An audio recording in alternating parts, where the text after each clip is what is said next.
সদিচ্ছা। দেখতে গেলে 3 অক্ষরে তৈরি এই শব্দ, কিন্তু সমস্ত ত্রিলোক তার উপরেই আধারিত। আপনি এই সংসারে এসেছেন, তখন অবশ্যই শ্বাস নেবেন, কিন্তু তার বদলে আপনাকে কিছু তো দিতেই হবে। আপনার উপর নির্ভর করছে আপনি কি দেবেন। কি দেবেন এই সংসারকে, এই সমাজকে, নিজের পরিবারকে, আর তার বদলে কি নেবেন?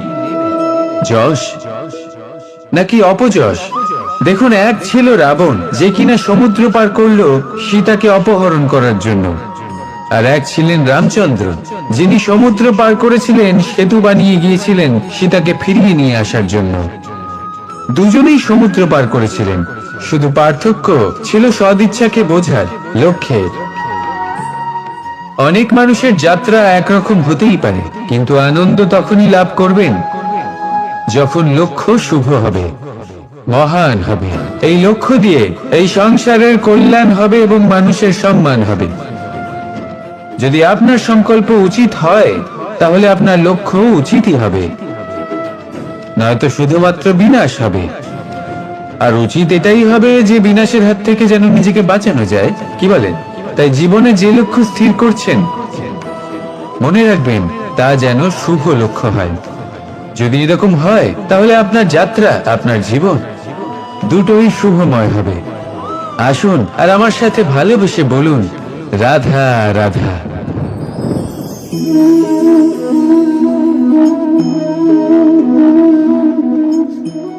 মুক্ত। এই মুক্ত সবাইকে মোহিত করে দেয়, নিজের দিকে আকর্ষিত করে। অত্যন্ত সুন্দর, গোল, শুভ্র।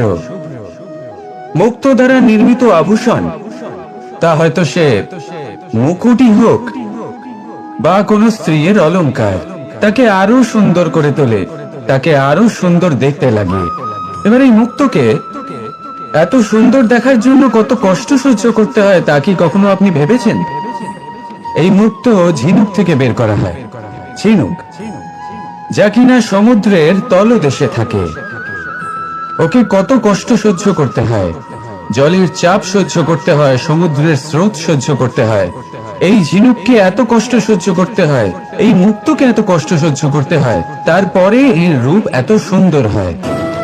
যদি আপনিও আপনার পরিশ্রমের সৌন্দর্য, নিজের পরাক্রমের সৌন্দর্য এই সংসারে প্রকাশিত করতে চান, তাহলে আপনাকেও কষ্ট সহ্য করতেই হবে। তাই জীবনে যখনই সংকট আসবে, বিপদ আসবে, সমস্যা আসবে, তখন একে সুযোগ হিসেবে গ্রহণ করুন। কারণ এই বিপদের সাথেই লড়াই করে আপনি মুক্তর মতোই পরিশুদ্ধ হয়ে উঠবেন। তাহলে আসুন আর আমার সাথে ভালোবেসে বলুন, রাধা রাধা। যখনই আমরা কথা বলি জলরাশির বিষয়ে, যখন আমরা তুলনা করি, তখন আমাদের খুব ভালো লাগে মিষ্টি সরোবর, পুকুর, নদী, আর আমরা অপেক্ষা করে থাকি সাগরের জন্য, সমুদ্রের জন্য। কেন করি? কারণ এই সাগর, এই সমুদ্র, এগুলো অত্যন্ত বিশাল আর ভয়ানক। এর জলও কিন্তু নোনতা, যা আমরা পান করতে পারি না। কখনো ভেবে দেখেছেন এই সমুদ্রের অন্তরে এই নোনতা জল, এই নোনতা ভাব, এটা আসে কোত্থেকে? এই যে সমুদ্র, যে প্রবাহমান নদীর থেকে যে খনিজ নির্গত হয়, তার ভান্ডার হলো এটা। সেই খনিজকে নিজের অন্তরে গ্রহণ করে, সেই নোনতা ভাব নিজের মধ্যে সমাহিত করে, আর তারপর সেই নোনতা জল বাষ্পে পরিণত হয়ে উপরে উঠে যায়, যা মেঘ হয়ে আপনার ওপর মিষ্টি বৃষ্টি হয়ে ঝরে পড়ে। এ হলো সমুদ্রের ত্যাগ, যার জন্য আপনি মিষ্টি জল পান করতে পারছেন, সে নদী থেকেই হোক বা সরোবর থেকে। সেই জন্যই হয়তো সাগর হলো এত মহান, হয়তো সেই জন্যই রত্ন সাগরে পাওয়া যায়। তাই মনে রাখবেন, ক্ষমতা তারই হয় যে ত্যাগ করতে জানে, কোনো বিষকে নিজের মধ্যে ধারণ করে নিতে জানে। তাহলে আপনিও এটাই করুন, এতটাই শক্তিশালী হয়ে উঠুন, আর আমার সাথে ভালোবেসে বলুন, রাধা রাধা। পরিচ্ছন্নতা। বর্তমানের এই প্রজন্ম আগের প্রজন্মের এই যে অতিশুদ্ধতার অভ্যেস ছিল, তা নিয়ে ঠাট্টা করে, তাকে মূর্খতা মনে করে। বুঝতেই পারে না কেন? আমাদের মা, ঠাকুমা, দিদিমা এদের দেখেছি সকালে উঠে সবার আগে স্নান করেন। কেন? বুঝতেই পারে না।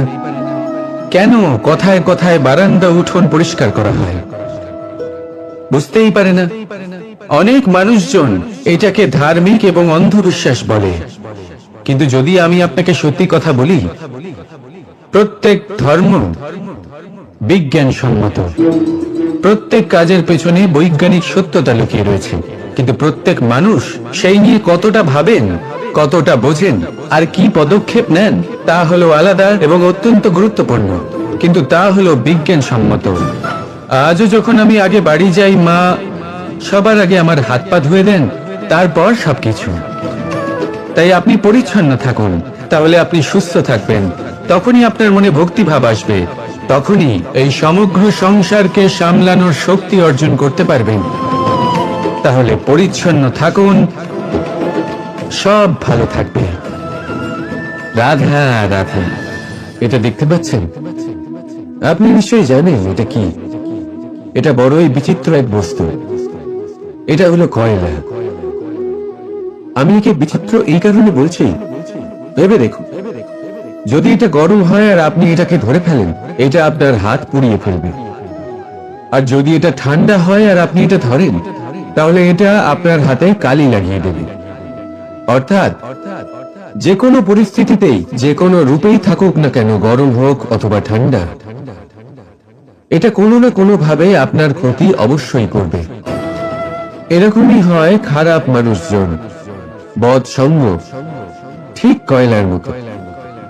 আপনি যদি কিছু নাও করেন, যাই হয়ে যাক, এরা যদি আপনার কাছে থাকে, তাহলে কোনো না কোনো ভাবে জীবনে আপনার কোনো না কোনো ক্ষতি অবশ্যই হবে।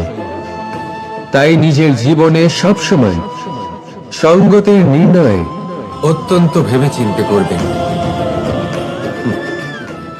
রাধা রাধা। ইচ্ছে, সিদ্ধান্ত আর নিশ্চয়তা, এই শব্দগুলো আমরা আমাদের জীবনে অনেকবার শুনেছি, তাই না?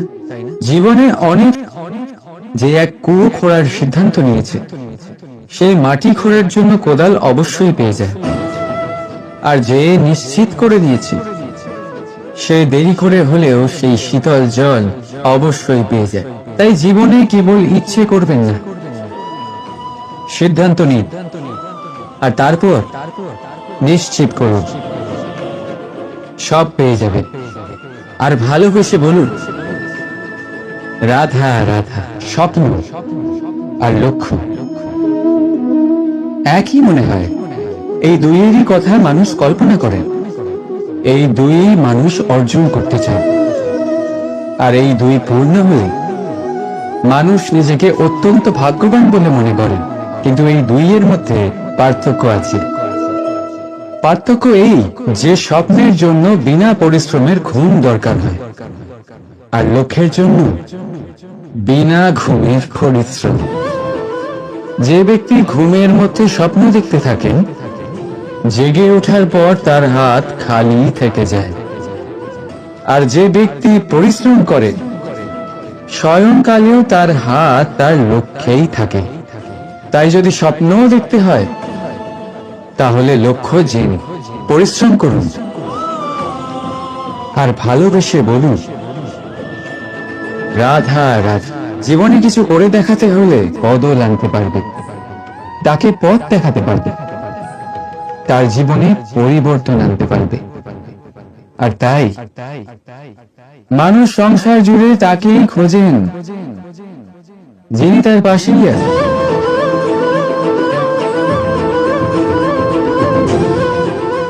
বলুন তো কে? যদি কেউ আপনার জীবন বদলাতে পারে, তবে তাকে আয়নায় দেখুন।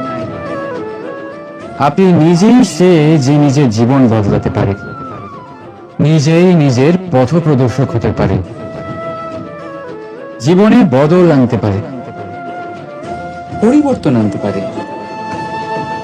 তাই চিনুন নিজের অন্তরের শক্তিকে, আর এটা বিশ্বাস করুন যে এই সংসারে আপনার থেকে বেশি শক্তিশালী আর কেউ নেই।